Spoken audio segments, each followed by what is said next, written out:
తూర్పుగోదావరి జిల్లా మండపేటలో అర్ధరాత్రి వేళ మున్సిపల్ అధికారులు హడావిడి చేశారు. పెద్ద కాలువ గట్టు వద్ద నివాసం ఉంటున్న పేదల ఇళ్లను కూల్చేందుకు ప్రయత్నించడం కలకలం రేపింది. భారీగా పోలీసులు, రెవెన్యూ అధికారులతో కలిసి మున్సిపల్ కమిషనర్ అక్కడికి చేరుకున్నారు. కాలువ గట్టుపై నివాసం ఉంటున్న వారికి ఇప్పటికే టిట్కో ఇళ్లు మంజూరయ్యాయని, వెంటనే అక్కడికి వెళ్లాలని అధికారులు నోటీసులు జారీ చేశారు. ఈ క్రమంలో అక్కడికి చేరుకున్న ఎమ్మెల్సీ తోట త్రిమూర్తులు ప్రజలకు అండగా నిలిచారు.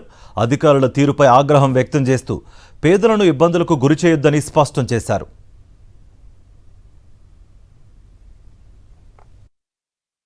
తెల్లవారుజాముని 3 గంటలకే మెండపేట పెద్ద కాలువ దగ్గర ఉన్నటువంటి పేదవాళ్ళు సుమారు 60-70 సంవత్సరాల నుంచి ఉంటున్నటువంటి ఇల్లుని కూల్చేసే ప్రయత్నం చేస్తుంటే వైఎస్ఆర్ పార్టీ తరపుని అక్కడ ఉన్నటువంటి మేమందరం ఇల్లు అడ్డుకోవడం కోసం తెల్లవారుజామున 3 గంటలకు వెళ్ళి ఆపటం కోసం ప్రయత్నం చేస్తే సుమారు దౌర్జన్యంగా 200 మంది పోలీసులను పెట్టుకుని, డిఎస్పీలని, సిఏల్ని అందరినీ పెట్టుకుని మరి ఈ ప్రభుత్వం, చంద్రబాబు నాయుడు గారి ప్రభుత్వం, కూటమి ప్రభుత్వం ఆ ఇళ్ళు కూల్చేయటం కోసం విశ్వ ప్రయత్నాలు చేసి మమ్మల్ని అందరినీ అరెస్ట్ చేసి ఈవేళ హౌస్ అరెస్ట్ చేసినటువంటి సందర్భం మీ అందరి దృష్టికి తీసుకొస్తున్నాను.